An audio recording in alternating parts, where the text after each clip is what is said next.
Bismillahirrahmanirrahim. Assalamualaikum warahmatullahi wabarakatuh.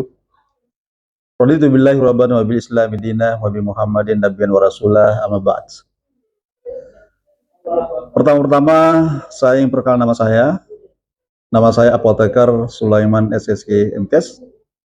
Saya adalah salah satu dosen pengampu mata kuliah di program studi Sarjana Farmasi Fakultas Kedokteran dan Ilmu Kesehatan Universitas Muhammadiyah Makassar. Bidang ilmu saya farmasi. Selanjutnya pada hari ini atau pada kesempatan ini saya akan menyampaikan tentang teknik pengajaran saya dengan menggunakan metode DIA, yaitu Delivery Interaction Assessment. Pada kesempatan ini saya akan menjelaskan salah satu mata kuliah saya, yakni mata kuliah Botani Farmasi dengan bobot 3 SKS yang terdapat di semester ganjil tahun ajaran 2024-2025. Adapun capaian pembelajaran lulusan yang dibebankan pada mata kuliah ini adalah 1. Mampu menunjukkan sikap kebangsaan dengan menjunjung tinggi prinsip-prinsip kebaikan universal sesuai nilai-nilai luhur Pancasila. Yang kedua, menguasai konsep teoritis fundamental dalam ilmu biomedik yang mendukung pengembangan ilmu dan praktek kefarmasian. Yang ketiga, mahasiswa mempunyai kemampuan adaptasi dengan perkembangan keilmuan dan teknologi terkini dan masa depan, terutama literasi data, literasi teknologi, literasi manusia, internet of things, kecerdasan buatan, serta green farmasi dan sustainability. Yang keempat, mahasiswa mampu mengaplikasikan konsep dan metode penelitian ilmiah dalam menyelesaikan masalah untuk pengembangan ilmu dan praktek kefarmasian. Selanjutnya, adapun capaian pembelajarannya mata kuliah ini adalah 1. Mahasiswa mampu menjelaskan struktur, mahasiswa mampu menjelaskan fungsi, mahasiswa mampu menjelaskan perkembangan organ-organ tumbuhan, serta proses fisiologis yang terjadi pada tumbuh-tumbuhan. Yang kedua, mahasiswa mampu mengidentifikasi dan mampu mengklasifikasikan berbagai jenis tumbuh-tumbuhan berdasarkan karakter morfologi dan anatomi.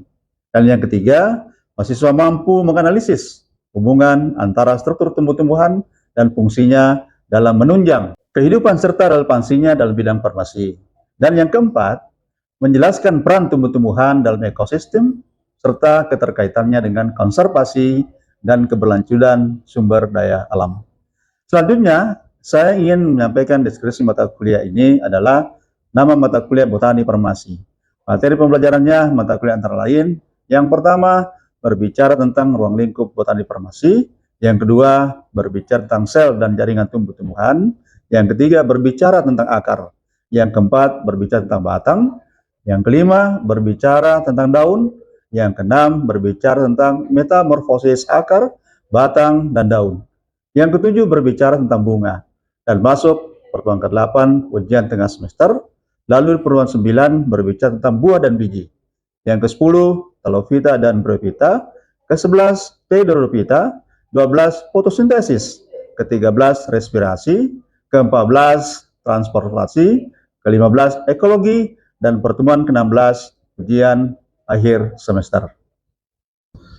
Adapun rujukan pembelajaran sebagai bentuk strategi delivery proses penyampaian materi ke mahasiswa dengan menggunakan beberapa strategi, yaitu textbook diantaranya, taksonomi tumbuh-tumbuhan, anatomi tumbuh-tumbuhan, dan beberapa tambahan referensi tambahan seperti e-book, seperti artikel-artikel botani farmasi, dan chapter books. Kemudian, saya juga menggunakan media online untuk mencari topik yang menarik untuk dijadikan bahan diskusi terkait materi perkuliahan. Biasanya, di awal pertemuan dilakukan review pembelajaran, yang mana fungsinya untuk mengingat kembali materi-materi pembelajaran sebelum dan akan disambungkan materi-materi yang akan datang. Selanjutnya, dalam perkuliahan saya juga menjalankan beberapa saluran komunikasi yang saya gunakan. Yang pertama, menggunakan Zoom Meeting dan Google Meet. Ini dilakukan untuk berintegrasi langsung dengan mahasiswa dalam menjelaskan materi-materi pembelajaran.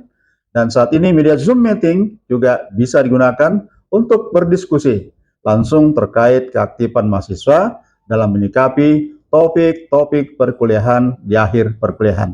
Kemudian, menggunakan Learning Management System atau LMS yang bisa diakses secara langsung oleh mahasiswa Sebagai wujud tindak lanjut, setiap pertemuan memuat bahan pembelajaran seperti video pembelajaran, forum diskusi, absensi, dan tugas mandiri atau kuis di setiap pertemuan perkuliahan. Strategi kedua adalah dengan case method dan kolaborasi learning, dengan memberikan contoh kasus secara berkolaborasi terkait dengan kepribadian individu, serta pemberian kuis yang dapat didiskusikan agar mahasiswa lebih semangat dan semakin termotivasi dalam mempelajari materi pembelajaran. Di awal pertemuan saya menjelaskan bobot nilai dari mata kuliah ini. Seperti ujian akhir semester kami beri bobot 30%, ujian tengah semester kami beri bobot 20%, tugas 20%, kehadiran 20%, dan keaktifan mahasiswa 10%. Alhamdulillah, selanjutnya saya akan menampilkan proses pengajaran yang saya lakukan pada mata kuliah ruang lingkup botani farmasi. Selamat menyaksikan. Nasrul minallah wa waftun karib. Assalamualaikum warahmatullahi wabarakatuh. Assalamualaikum warahmatullahi wabarakatuh. Waalaikumsalam warahmatullahi wabarakatuh. Alhamdulillah wa Islam dinina wa Muhammadin nabiyyan wa rasulah amma ba'd. Alhamdulillah hari ini kita sama-sama berdoa ya. Semoga hari yang cerah ini kita selalu berada dalam kondisi sehat walafiat. Amin. Kurang satu apapun ya. Yang ya kalau ada teman yang sakit kita doakan semoga sakitnya cepat diangkat oleh Allah ya. Amin. Dan kesehatan ya. Kalau ada teman-temannya yang masih ada kekurangan kita doakan supaya dia berlebih ya. Amin. Iya. Saya awali dengan definisi. Definisi dari botani farmasi itu adalah cabang ilmu farmasi yang mempelajari bahan-bahan alami. Ya, namanya bahan-bahan alami tentu bahan-bahannya dari alam. Ya, bukan dari bahan yang dibuat oleh manusia, tapi bahan yang betul berasal dari alam. Jadi bukan bahan sintetis. Kalau bahan sintetis itu produk manusia yang bukan berasal dari alam. Nah, ini apa? Untuk diapakan? Untuk dijadikan obat atau bahan-bahan farmasi. Ya. Botani farmasi melibatkan penelitian-penelitian, melibatkan pengembangan dan produk obat-obatan yang berasal dari bahan-bahan alami, yang berasal dari tumbuh-tumbuhan seperti herbal dan tanaman-tanaman buah. Botani farmasi juga pelajari interaksi. Interaksi apa? Interaksi antara tumbuhan dan manusia. Karena pasti ada interaksinya. Apapun itu yang kita makan masuk dalam tubuh, pasti itu ada interaksinya begitu. Apalagi obat. Jangankan obat herbal pun ada interaksinya. Interaksi apa? Seperti apa? Seperti efek farmakologis. Kalau kita berbicara efek farmakologis, ya tentu di situ ada beberapa efek yang harus timbul di obat-obatan atau obat herbal yang kita minum. Apakah itu efek terapeutiknya ataukah justru efek sampingnya? Kalau efek terapeutiknya barangkali efek diinginkan dari suatu obat yang bisa dapat menyembuhkan orang atau pasien yang minum obat tersebut. Tapi kalau efek samping yang muncul, justru itu kan merugikan. Itu efek farmakologisnya. Tentu ada faktor-faktor yang mengaruhi efek farmakologis. Ya, seperti apa? Seperti dosis. Dosis itu sangat berpengaruh pada efek farmakologis. Kalau dokternya tulis 3x1 dan kita minum 5x1, tentu itu kan kelebihan dosis kan? Nah, kalau mau berefek, minumlah sesuai dengan apa yang ditulis dokter 3x1 setiap 8 jam. Itu yang pertama tentang efek farmakologis. Yang kedua, yang berhubungan efek farmakologis tentang rute pemberian obatnya. Ada beberapa rute pemberian obat kan? Ya, rute oral, ada rute oral, ada rute parenteral, ya, ada rute apa lagi? Rute topikal. Rute apa lagi? Rute inhalasi. Rute apa lagi? Rute itu injeksi masuk parenteral tadi. Rute lewat rektal. Ada rute lewat apa? Per vaginal. Itu juga rute pemberian obat itu berpengaruh pada efek farmakologisnya, ya. Itu maka tentukanlah pemberian obat itu disesuaikan dengan kondisi pasiennya. Kalau umpamanya untuk injeksi untuk pasien-pasien yang takut disuntik, ya tentu agak rawan dikasih dengan injeksi. Atau pasien-pasien yang suka pingsan-pingsan umpamanya agak rawan kalau dikasih lewat rute minum karena pasiennya pingsan. Jadi disesuaikan dengan kondisi pasiennya. Ya, contoh-contoh efek-efek farmakologis seperti ada efek apa? Efek analgetiknya, efek antibiotiknya, efek antiinflamasinya. Ya, oke. Sekarang kita kembali ke botani farmasi juga ya, interaksi antar tumbuhan seperti yang tadi termasuk farmakologis, efek toksiknya. Jangankan obat paten, obat herbal pun kalau kelebihan dosis pasti menimbulkan apa? Toksik, racun, betul. Ya, efek toksik, bahan-bahan alam sekalipun namanya bahan alam pasti juga ada efek toksik kalau memang kelebihan kita menggunakannya. Ya. Terus selain itu botani farmasi juga pelajari bagaimana mengoptimalkan produksi, bagaimana mengoptimalkan pemurniannya, harus peminat, ya. Tidak boleh terkontaminasi. Kalau mau aman itu obat herbal, itu harus murni, tidak boleh terkontaminasi dengan zat-zat balas, zat-zat yang mempengaruhi kemurniannya. Justru kalau tidak murni, itu akan berpengaruh pada keamanan tubuh kita yang memakai obat tersebut. Oke? Terus, apa role lingkup ilmu botani farmasi? Ada beberapa role lingkup botani farmasi yang bisa saya jelaskan di sini. Yang pertama, berhubungan dengan identifikasi dan klasifikasi tumbuhan obat. Jadi botani farmasi itu mempelajari cara mengidentifikasi. Ya, ada beberapa cara identifikasi, bisa dengan apa namanya, dengan menggunakan kromatografi, ya. Bisa juga dengan melihat langsung, bisa identifikasi, ya. Kromatografi macam-macam, bisa pakai kromatografi lapis tipis, kita pakai kromatografi. Kalau bisa dengan cara ekstraksi, itu cara mengidentifikasi. Dan kenapa harus kita identifikasi itu? Tujuannya dalam rangka untuk apa? Untuk apa kira-kira identifikasi itu? Supaya hasil akhirnya obat-obatan itu bisa bermanfaat bagi tubuh kita. Obat itu atau apa namanya, kalau umpamanya ekstrak itu bisa aman bagi tubuh, ya. Kalau sudah jadi obat, ya obat itu bisa aman bagi tubuh. Artinya ketika itu obat aman bagi tubuh, itu akan, ya itu pasti kita sembuh kan, seperti itu. Itu harus kita identifikasi.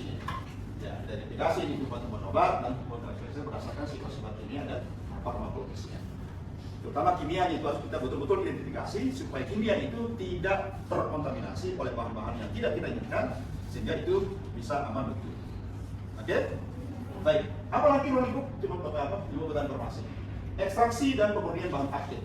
Botani farmasi mempelajari teknik ekstraksi dan pemurnian bahan aktif dari tumbuhan obat, seperti apakah ada alkaloidnya, ya, apakah ada flavonoidnya, apakah ada saponinnya. Dengan teknik ekstraksi, tumbuh-tumbuhan untuk kita dapat itu zat khasiatnya harus kita ekstraksi. Karena kan sudah tahu ekstraksi ada berapa macam kan? Ada 2 macam proses ekstraksi, ada cara dingin, ada cara panas kan? Kalau seperti cara dingin ada maserasi atau destilasi, kalau cara panas bisa dengan reflux, bisa dengan sublimasi. Tergantung dari teksturnya itu apa yang kita mau ekstraksi. Tentu sebelum kita ekstraksi itu ada beberapa namanya syarat untuk sebelum kita ekstraksi itu tumbuh-tumbuhan itu. Seperti daunnya ya kita gunting kecil-kecil. Kenapa kita gunting kecil-kecil? Dalam rangka untuk memperluas permukaannya supaya proses ekstraksinya itu lebih bagus dan cepat. Oke? Baik, kita lanjut ya. Soal lingkup yang selanjutnya adalah kandungan kimia tumbuhan obat. Botani farmasi mempelajari kandungan kimia yang terkandung dalam tumbuhan obat dan sifat-sifat farmakologinya. Role lingkup yang lainnya adalah farmakologi tumbuhan obatnya. Anda tahu farmakologi itu berbicara tentang, itu farmakologi itu adalah induknya obat.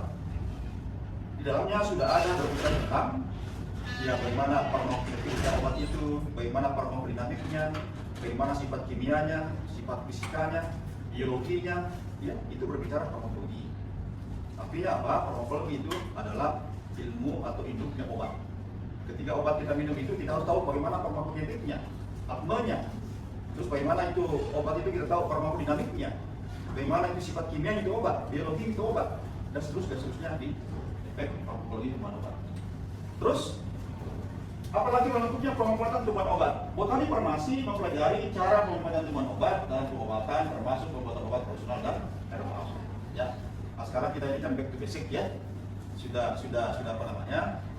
Bukan berarti tidak kita pakai itu obat-obat modern. Ya, artinya sekarang ini ya kemarin kan ada informasi cerita bahwa modern itu banyak kimia-kimianya. Ya, sekarang bagaimana ini obat-obat kita kembali ke basic kepada alam, ya kita pakai obat-obat yang bersifat dari alam ya. Itu justru juga tidak kalah dengan obat modern. Dan bukan berarti saya ngomong ini Anda tidak lagi meminum obat modern atau obat paten. Tetap silakan sesuai dengan kondisi pasiennya. Kalau Anda ke obat herbal juga ya terserah juga, tidak ada masalah. Ya, tidak ada masalah. Silakan mau pakai obat herbal silakan, mau pakai obat modern silakan. Tidak dilarang ya. Selanjutnya evaluasi keamanan dan efikasi. Botani farmasi mempelajari cara mengevaluasi keamanan dan efikasi obat-obatan tradisional dari herbal. Harus kita evaluasi. Nah, sekarang kan banyak obat herbal itu yang dilepas ke pasaran yang dijual dalam bentuk kapsul atau itu semuanya. Itu harus kita evaluasi. Apa yang kita evaluasi? Jangan sampai ada efek sampingnya ketika sudah beredar itu obat-obat tradisional atau herbal tadi. Ya, baik. Kita lanjut. Apa peran dan manfaat botani farmasi dalam dunia farmasi? Botani farmasi mempelajari peran tumbuhan obat dalam industri farmasi. Seperti ya itu ada pengembangan obat-obat baru. Jadi pengembangan obat baru ini tidak apa namanya ketika sekarang kita dapat itu sudah punya khasiat, besok sudah langsung dipasarkan, tidak. Ya itu mulai proses. Ya, mulai proses pertama itu tentu ada namanya peran klinik kita. Seperti apa itu peran klinik? Coba ke hewan uji kita coba ke hewan uji dulu sebagai praklinik. Seperti apa yang ujinya? Seperti mencit, seperti kelinci, ya. Kenapa pakai itu? Karena anatominya itu, tubuhnya itu mencit itu hampir sama dengan manusia, maka dipakailah dia sebagai probandus namanya. Kita uji coba praklinik. Setelah lewat dari situ baru kita ujikan ke di fieldingnya kepada terbatas dulu manusianya, dan boleh juga kepada apa namanya terbatas kepada orang yang sakit dulu ya, beberapa orang. Setelah itu kalau dari situ baru kita ujikan ke secara luas. Setelah itu baru kita urus semuanya, kita urus apa namanya itu administrasinya, biayanya, semuanya sampai produksi itu. Hari ini nanti bukan kimianya itu bahan obat, calon bahan obat, kemungkinan nanti 10 tahun, 12 tahun kemudian itu baru bisa diproduksi besar-besaran. Ya, jadi sekali lagi kalau itu industri pengembangan obat baru ini tidak langsung membalikan telapak tangan. Hari ini dapat sertifikat, besok langsung dipasarkan, tidak. Itu banyak regulasi-regulasinya terlibat di situ. Ya termasuk izin dari Kemenkesnya, izin pemerintahnya, regulasi Indonesia seperti apa, baru itu bisa obat kita pasarkan secara besar-besaran. Dan biayanya tidak sedikit kan? Ya, untuk satu macam obat itu biaya itu ya kurang lebih sekitar 800 juta dolar biayanya itu. Ya, untuk satu item obat. Tapi kalau sukses ini satu item obat ini di pasaran, itu juga income-nya banyak sekali. Kalau sudah berapa puluh juta orang minum, ya, itu pemasukan juga lumayan banyak biayanya kita keluarkan, insya Allah akan banyak juga keuntungan yang didapatkan kalau sudah diberikan secara luas. Itu apa namanya botani farmasi mempelajari peran pertumbuhan obat dalam industri farmasi serta pengembangan obat baru berdasarkan secara aktif yang ditemukan dalam tumbuhan obat. Ya tentu di Indonesia ini banyak sekali lah tumbuhan obat yang dicurigai yang khasiat itu bisa dijadikan obat-obatan. Cuma memang belum banyak yang meneliti ya. Baru sekitar 3 ribuan, 4 ribuan yang diteliti itu dari sekian puluh ribu banyak tumbuhan di Indonesia ini.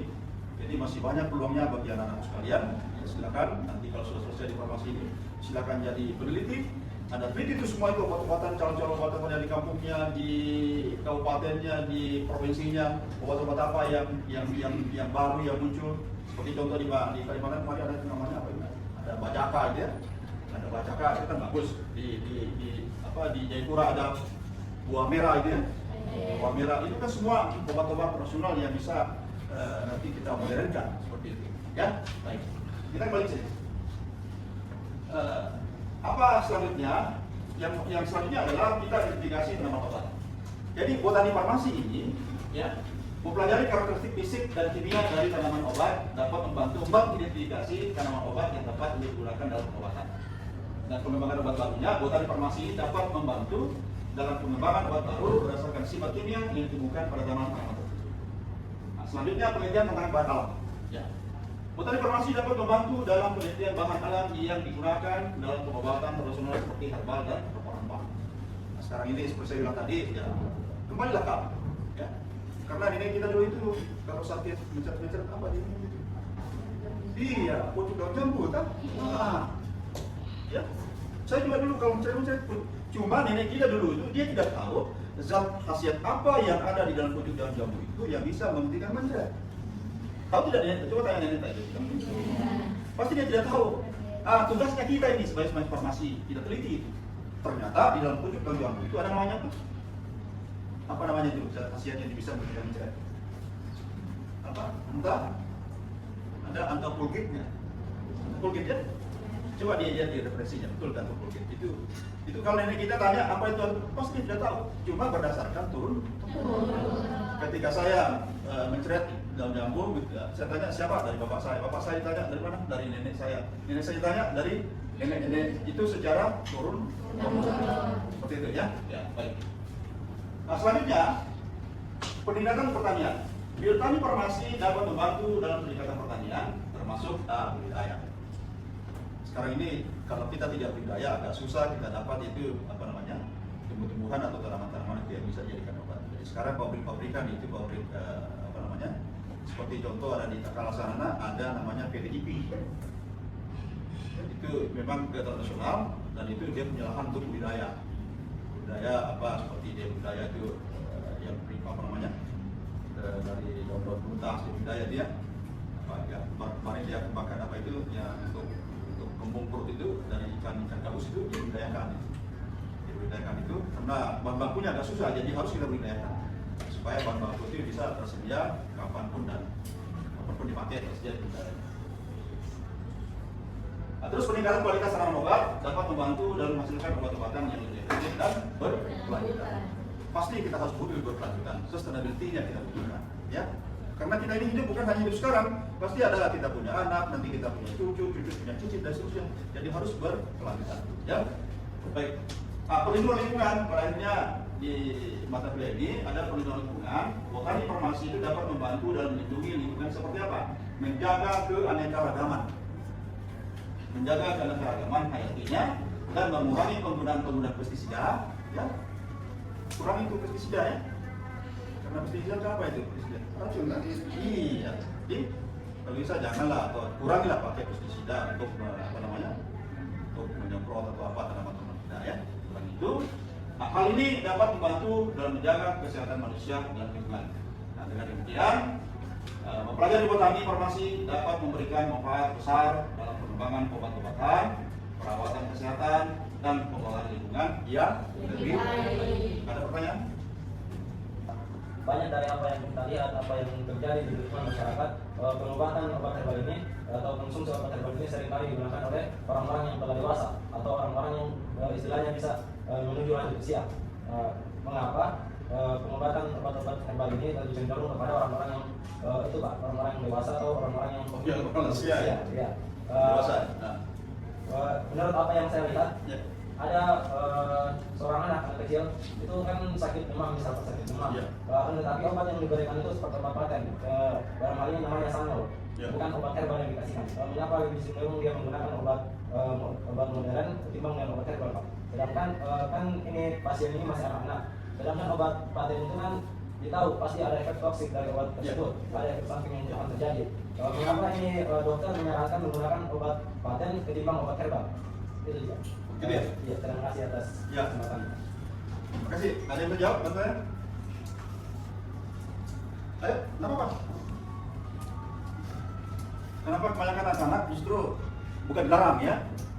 Cenderung tidak menggunakan obat nasional kalau dia demam, gitu ya? Kenapa kira-kira? Justru kebanyakan pakai obat modern. Oh, pakai ini sedikit. Yang lain? Bisa tidak dihubungkan dengan fisiologi tubuhnya? Ya.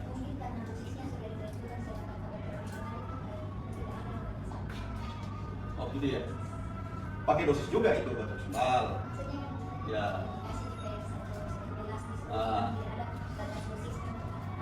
Gitu ya. Ya kan biasa obat nasional itu kalau mau di cara dimasak direbus 2 gelas dan 1 gelas. Itu kan dosis itu. Atau genggam kan? Cuma persoalannya adalah genggam saya dan genggamnya Anda itu beda kan? Jangan sampai genggam saya lebih besar dari genggamnya Anda atau genggamnya siapa namanya? Abdul. Siapa namanya? Agung. Ada juga itu dosis juga itu genggam. Cuma beda orang Afrika, orang Barat dan orang Indonesia kan beda genggamnya. Ya? Dan lain lagi kenapa kira-kira cenderung kalau anak-anak itu kalau demam justru yang kebanyakan dikasih obat modern. Kenapa? Pokoknya. Oh gitu ya? Seperti apa itu? Pahit ya? Ya kebanyakan obat nasional untuk demam itu apa itu? Apa pahit kan? Rasanya apa itu? salah satunya barangkali itu. Ya, ya. Ya. Apalagi kira-kira? Fisiologi tubuhnya, fungsi tubuhnya. Jadi ini itu semua. Artinya bukan tidak bisa, cuma apa ya? Karena kebanyakan ini yang batu-batu rasional itu memang cenderung pada orang-orang yang sudah paham dan dewasa ya. Karena persoalan dosis itu ketika sebut genggam itu dosis untuk orang dewasa atau dosis untuk anak. Karena agak susah diukur itu satu genggamnya itu. Ya, jadi di samping tadi pahit sekali kalau seperti akar pepaya ya. Jujur saya juga tidak sanggup itu untuk apa namanya, untuk konsumsi itu akar pepaya. Baru saja saya cium itu langsung mau apa begitu ya. Apalagi kalau anak-anak ya sudah bisa begitu ya. Iya. Sudah juga ya. Tentu juga berhubungan dengan fisiologi tubuhnya. Fisiologi itu fungsi tubuhnya yang barangkali belum bisa menerima ya. Belum bisa menerima itu obat-obat nasional. Nah, yang tadi karena tubuhnya belum sanggup untuk menerima itu, rasa kali dan rasa baunya tidak. Apalagi kalau seperti mengkudu itu, kalau baunya saya tidak tahu. Saya juga jujur mengkudu upaya tidak sanggup juga saya minum. Ada lain? Ya, ya ada lain?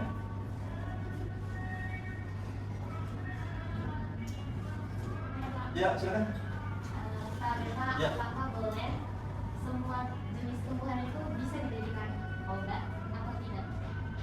Intinya adalah Allah ciptakan itu tumbuhan itu untuk manusia. Cuma belum semuanya tahu. Kalau saya tidak salah, Indonesia ini ada sekitar 80 ribuan itu tanaman tumbuhan yang bisa dijadikan obat. Cuma baru sekitar 3 ribuan yang sempat diidentifikasi. Ya, baru sekitar itu. Jadi masih banyak sekali yang belum teridentifikasi. Jadi itu tadi ini sudah kita berpegang bahwa apapun yang diciptakan oleh Allah di bumi ini itu ada manfaatnya untuk manusia. Ya, ada manfaat untuk manusia. Cuma tadi benar saya katakan tadi ya manfaatnya seperti apa kita entah. Makanya ayo kita teliti. Ayo kita teliti itu tanaman-tanaman itu. Ayo kita teliti tumbuhan-tumbuhan itu. Supaya pada akhirnya nanti siapa tahu di antara Anda ada semua ini dengan meneliti itu tanaman-tanaman itu, kita meneliti tumbuhan-tumbuhan itu, kita dapat cikal bakal satu khasiat atau satu khasiat sebagai sebuah membuat obat yang baik. Benar tidak? Oke. Cukup ya? Apalagi masih ada? Terserah? Ya? Sudah pada ngantuk ya? Kalau memang sudah tidak ada, ya saya cukupkan untuk hari ini. Minggu depan kita bicara tentang akar ya. Tolong saya minta kepada anda semua ya baca itu banyak referensi tentang akar supaya nanti kalau kita diskusinya lancar ya. Tentang akar itu seperti apa? Akar kan banyak, serabut, tunggang dan lain sebagainya. Ya, baik kalau gitu cukup untuk hari ini ya. Sekalipun dalam kondisi menakut. Karena jam-jam begini tuh jam-jam mana ya? Jam-jam mengantuk ya. Ya, saya ucapkan Assalamualaikum warahmatullahi wabarakatuh.